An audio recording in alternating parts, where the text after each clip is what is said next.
Sagrado Corazón de Jesús, yo creo en ti. Sagrado Corazón de Jesús, yo confío en ti. Hoy quiero levantar mi voz para proclamar. Hola hermanos, el día de hoy, 26 de junio del 2023, es lunes de la 12ª semana del tiempo ordinario.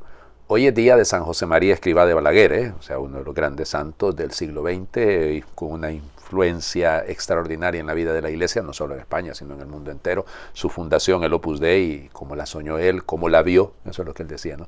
Cómo la vio. Pues sin duda que sigue marcando la vida de la Iglesia. Le debemos muchísimo a este santo. Fíjense que llevaba el nombre de sus dos padres, ¿no? Porque su papá se llamaba José y su mamá se llamaba María Dolores, solo que no se llamaba solamente José María, se llamaba José María Julián también, y Julián Mariano creo que era el cuarto nombre. Es el segundo de 6 hijos. Resulta ser que sus 3 hermanitas pequeñas van a morir cuando él estaba pues, bastante pequeño. Se queda él con su hermana Carmen, y luego ya cuando está un poco mayor su mamá, cuando tiene 42 años nace su hermanito Santiago, porque claro, habiendo visto perder a otras 3 muchachitas, él pide eso para que haya un varón en la familia, para que pueda continuar el trabajo. Su papá tenía una pequeña empresa ahí en Barbastro, en Aragón, él nace en enero de 1902, 9 de enero.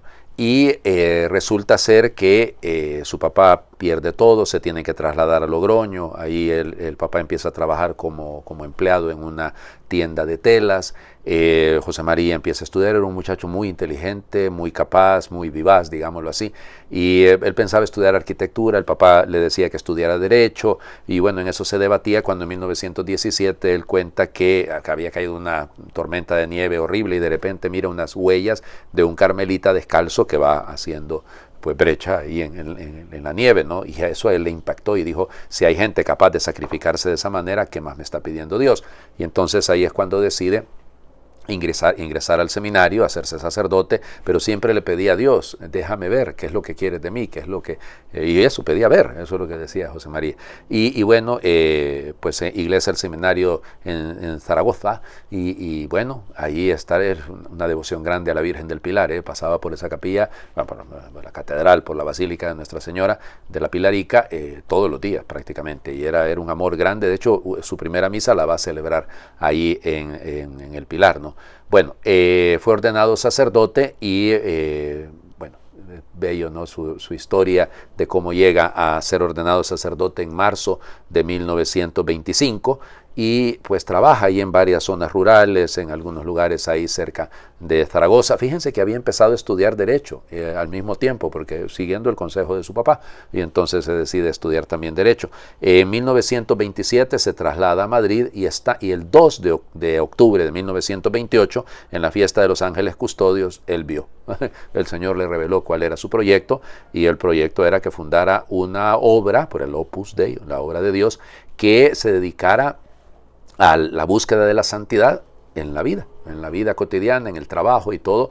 Y originalmente era una obra pensada para varones, pero luego en 1930 se da cuenta que no, que también con las mujeres, y bueno, y ahí va naciendo poco a poco la obra. Fíjense que de los primeros que se juntaron con él para llevar adelante la obra, 3 murieron. Y entonces tiene que volver a empezar, o sea, es una situación un poco difícil. Luego y vendrá, evidentemente, en 1931 la República, la Segunda República en España, y eso evidentemente traerá como consecuencias pues la guerra civil en 1936. El pobre le toca sufrir muchísimo. Estuvo, fíjense, refugiado en el consulado de Honduras durante 6 meses, y luego se logra trasladar hasta Burgos, y allá sí ya podrá ejercer su ministerio.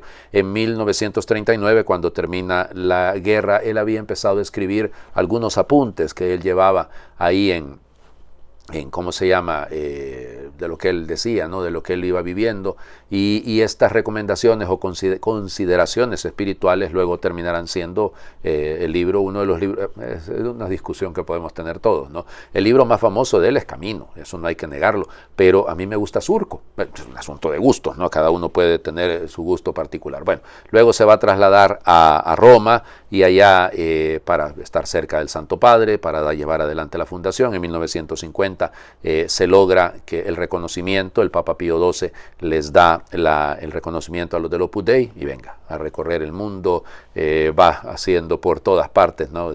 Realmente se fue estableciendo el Opus en Canadá, en Suiza, en Austria, en Japón, en Kenia, o sea, por todas partes, ¿no? Y la Asociación de Sacerdotes de la Santa Cruz, que va a ser el punto toral, digamos, lo que va a llevar adelante la obra. Por el tiempo no me puedo detener tanto aquí. Él va a morir un 26 de junio de 1975. Y bueno, ya lo demás ya lo saben ustedes, es un poco de historia, ¿no? Porque fue beatificado en 1992, o sea, y todo el mundo decía que rápido fue beatificado por San Juan Pablo II. Algunos decían que incluso aquello había sido una cosa que no se había hecho bien, pero es que contando con toda la gente especializada que tienen en el Opus Dei, hicieron un trabajo muy bien hecho, tenemos que admitirlo. 10 años después, en el 2002, en octubre del 2002, bien me acuerdo de esa canonización, fue canonizado allá en Roma.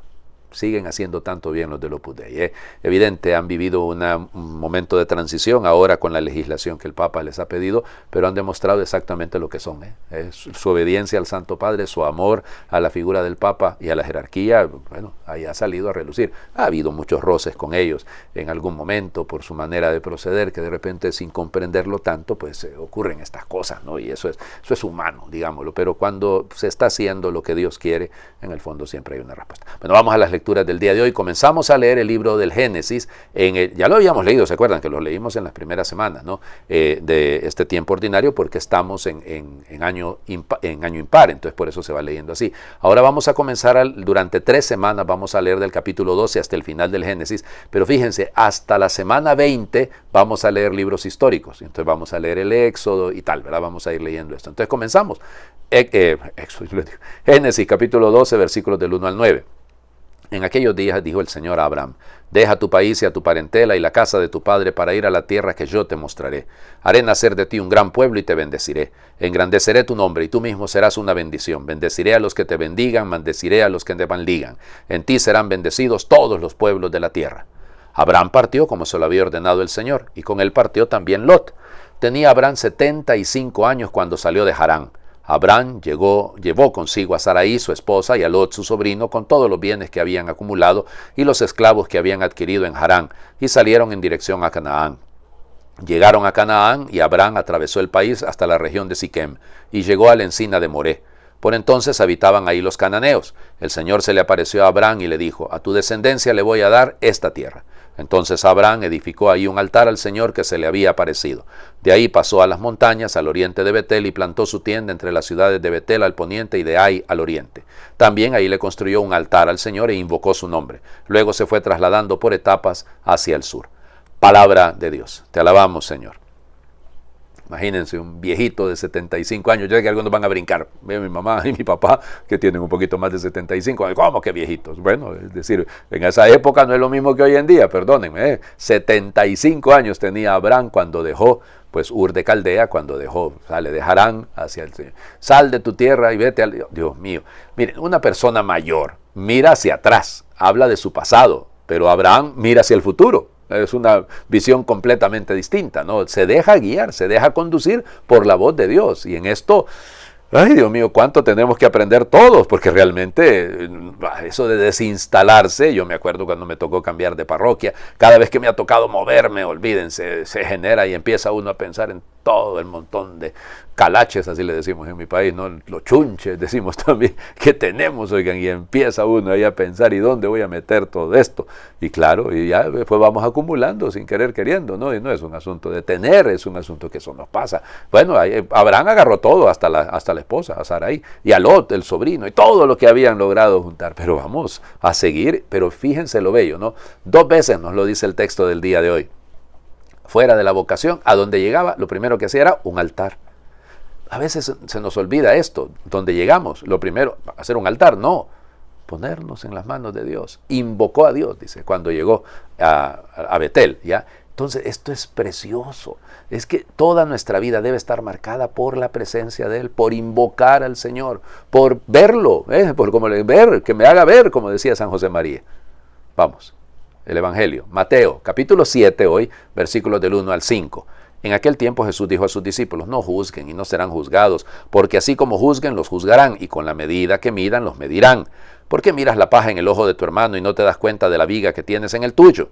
¿Con qué cara le dices a tu hermano, déjame quitarte la paja que llevas en el ojo, cuando tú llevas una viga en el tuyo? Hipócrita, sácate primero la viga que tienes en el ojo y luego podrás ver para sacarle a tu hermano la paja que lleva en el suyo.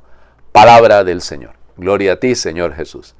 El lenguaje propio del mundo judío, ¿no? Probablemente, dicen los expertos, este era un refrán. O sea, esto de quitar la paja en el ojo y la viga, imagínense que ¿quién mandar una viga en el ojo? Evidentemente es una exageración. El mundo judío tiende a eso, ¿no? Si tu mano te hace pecar, córtatela y tírala. Si tu ojo te arráncatelo y tíralo. Es decir, y lo vamos a escuchar. Entonces, es esto, que es un lenguaje un poquito, una manera de hablar exagerada. Sí, pero es bella.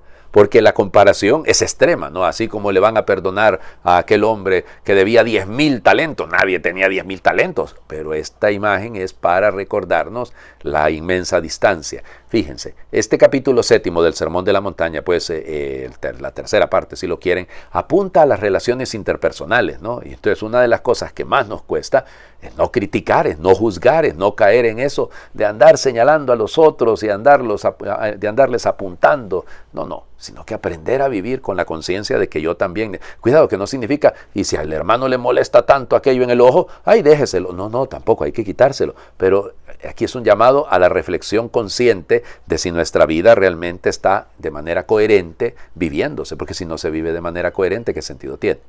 Les invito a hacer oración. Padre bueno, que nos descubriste mediante tu Hijo la alegría del perdón, la valentía del amor al enemigo, el imperativo de no juzgar.